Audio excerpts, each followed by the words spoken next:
चलें देखते हैं। मरीम, आपको ठीक आ रही है ना आवाज?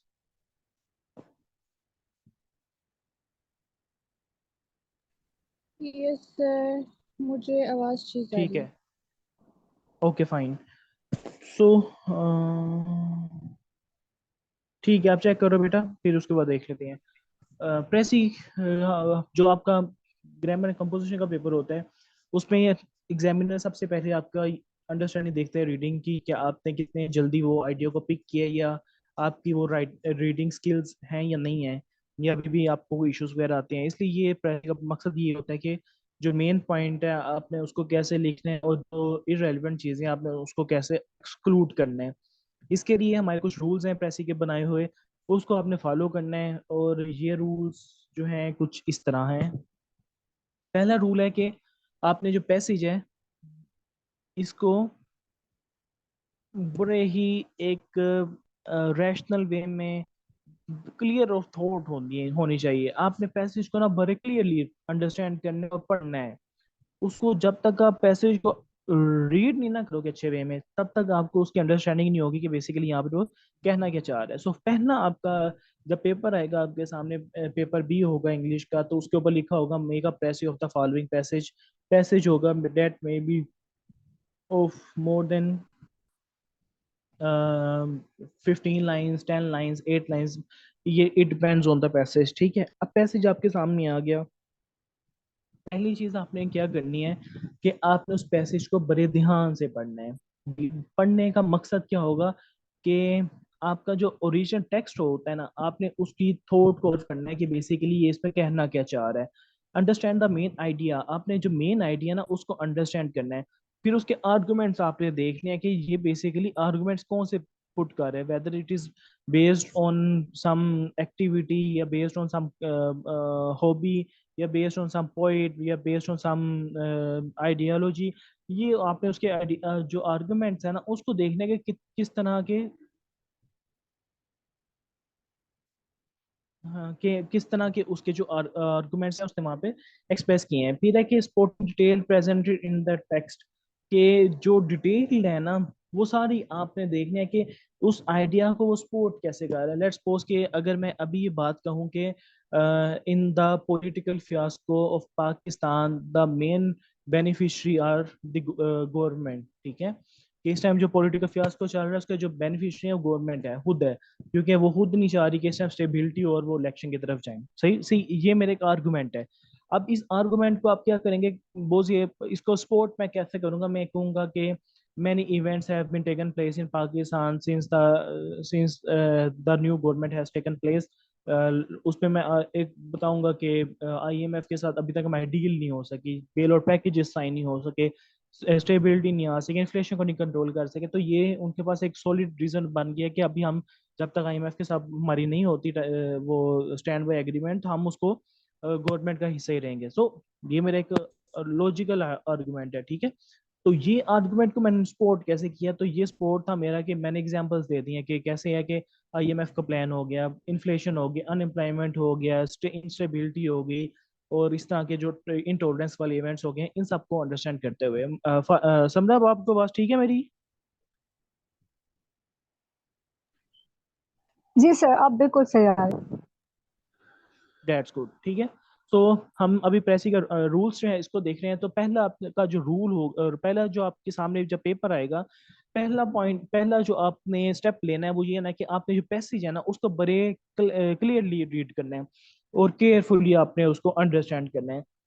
आपने रीड क्या करना है कि पहले आपने उसमें से ओरिजिनल टेक्स्ट का जो आइडिया है ना उसको अंडरस्टैंड करना है, और उसको तलाश करना है कि बेसिकली कहना क्या चाह रहा है। समटाइम एक आइडिया होता है, समटाइम दो मल्टीपल आइडियाज होते हैं। ठीक है, अगर तो एक आइडिया हो जाता है तो फिर आपके पास बड़ा प्यारा रीजन हो जाती है, टाइटल भी बड़ा आप स्ट्रॉन्ग वहां पे पुट करते हैं। लेकिन जहाँ पे मोर देन वन आइडियाज हो जाए ना, ड्यूल आइडिया हो जाए या मल्टीपल आइडियाज हो जाए, तो फिर आपके पास थोड़े जो है ना एक्सपीरियंस फिर काम आता है कि वेदर अब आपने इस सबको कैसे समराइज किया। तो उसमें से आपने पहली चीज क्या होती है कि आपने जो मेन आइडिया है ना उसको कलेक्ट करना है। सेकंड, आपने आर्गुमेंट्स देखने हैं कि उसने आर्गुमेंट्स किस चीज पे बेस्ड किए हैं।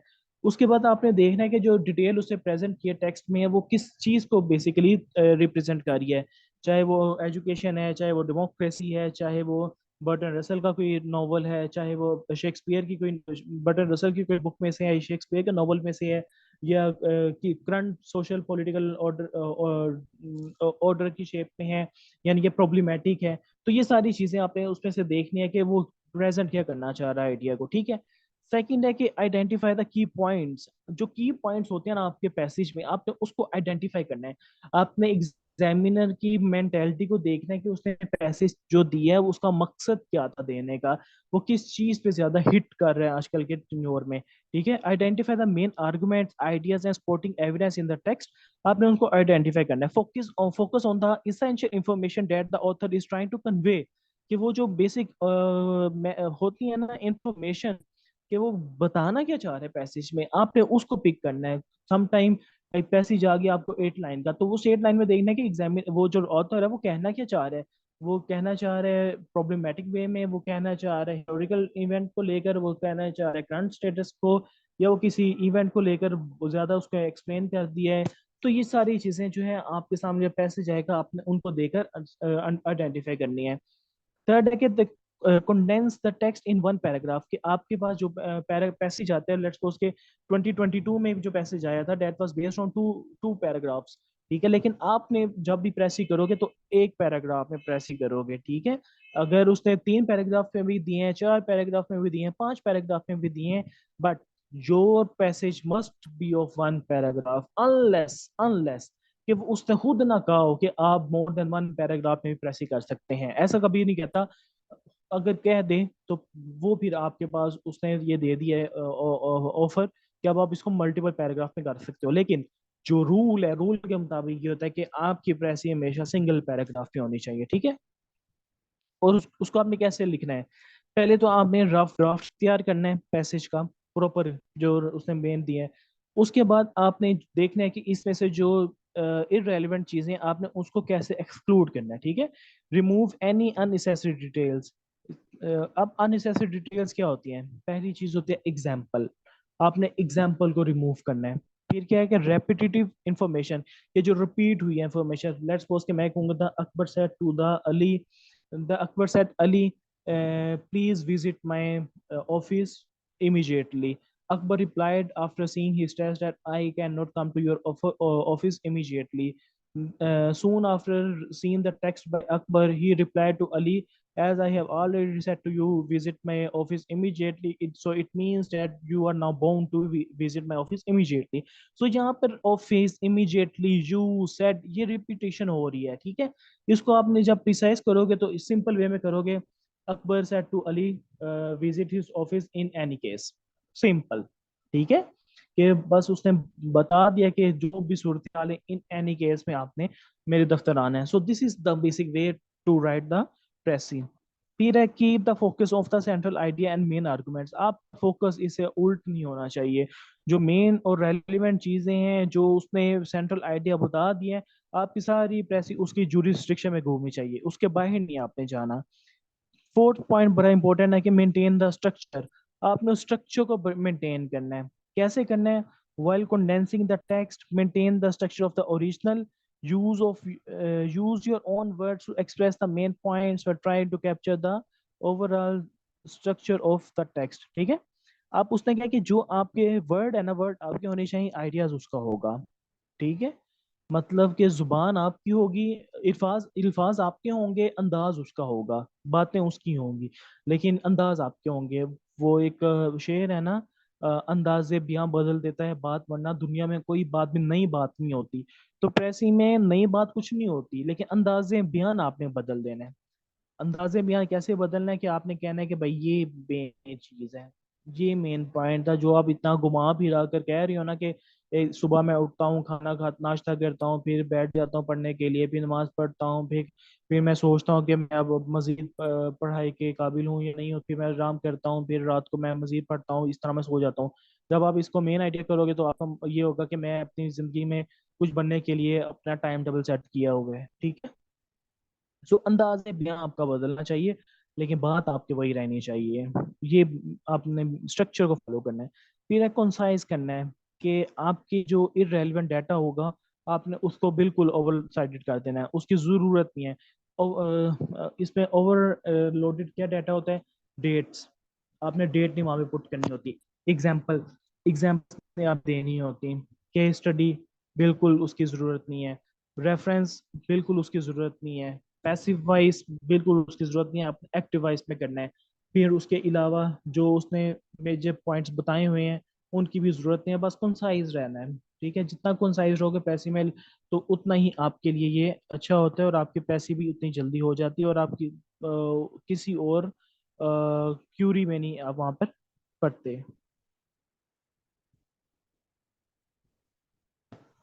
फिर है जी, कोहेरेंस आपने चेक करनी है। सम टाइम आप प्रेसी कर लेते हो लेकिन उसकी जो कोहेरेंस है वो नहीं रहती है। कोहेरेंस मींस के उसके जो आपस में कनेक्टिविटी है वो नहीं रहती है। ऊपर आप बात और करते हो, नीचे आप बात और कर रहे होते हो। सो this is not a so this is not a factor, इसको नहीं आपने अंदर लेकर आना। ठीक है, तो इसको आपने कोहेरेंस को लेकर जाना है। जो इरेलीवेंट चीजें हैं या आपकी जहाँ पर लगता है कि आपकी जो प्रेस ही है अब वो आपसे थोड़ा इरेलीवेंट जा रही हो, तो वहां पर आपने थोड़ा फोकस करना है दोबारा पैसेज पे, वो पैसेज में क्या लिखना चाह रहा है। ठीक है, इसके लिए क्या करते हैं कि ensure that the press flow smoothly and maintain coherence, the summary should be coherent and logical, providing a clear overview of the original text. ठीक है, यानी कि आप जो लिखोगे वो ओरिजिनल टेक्स्ट का रिव्यू जरूर होगा। ऐसा लगेगा कि वाकई जो आपने प्रेसी लिखी है वो चीज यही वो कहना चाह रहा था, बजाय इसके के ऊपर is, am, are, was, were, has, have, had इस तरह के सिंबॉलिक वर्ड जो है यूज कर कर आप उसको ले हो। ठीक है, तो इसके लिए कोहेरेंस के लिए आप जितने कंजंक्शंस वगैरह यूज करोगे, रिलेटिव प्रोनाउन यूज करोगे, उतना ही आपको ज्यादा फायदा होगा।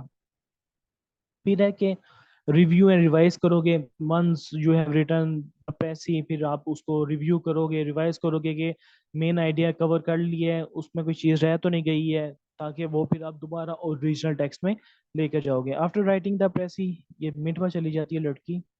After writing the precis review it for any grammatic error. ठीक है, आपने देखना है कि वहां पर कोई ग्रामर की क्या एरर तो नहीं आया। ठीक है, आपने देखना है कोई ग्रामर मिस्टेक तो नहीं आई। आपने कोई फ्रेज ऐसा तो नहीं लिख दिया कि जो ना आपको समझ आ रहा हो, बस आपने पुट कर दिया बस, तो नहीं है जो सेंस क्लियर हो, जिसमें किसी किस्म की एम्बिग्यूटी हो। फॉर लेट्स सपोज कि आप लिखना चाह रहे हो कि Aslam is a rich boy, तो आप लिख दो कि असलम इज रिच। ठीक है, तो लिखना है। फिर मेक रिव्यू, आपकी क्लैरिटी होनी चाहिए। ओके, ठीक है, क्लैरिटी होनी चाहिए आपकी। रिव्यू आपने करना है पैसी को। रिव्यू करने के बाद जब आपको लगे yes now this is your final draft, फिर आप उसको नीट करोगे। ठीक है, maintain maintain the word count. हम 1/3 आपकी प्रेसी होती है हमेशा, जब भी आप लिखते हो तो आपकी 1/3 प्रेसी होती है। 100 वर्ड्स हैं तो आपने 33 वर्ड्स लिखने होते हैं। ठीक है, इस तरह अगर 50 वर्ड्स हैं तो आपने ट्राई करना होता है कि 50 का जो हाफ है, ऑलमोस्ट 27 28 जो है आपने लिखने होते हैं। 1/3 होता है। ठीक है, यानी कि 100 का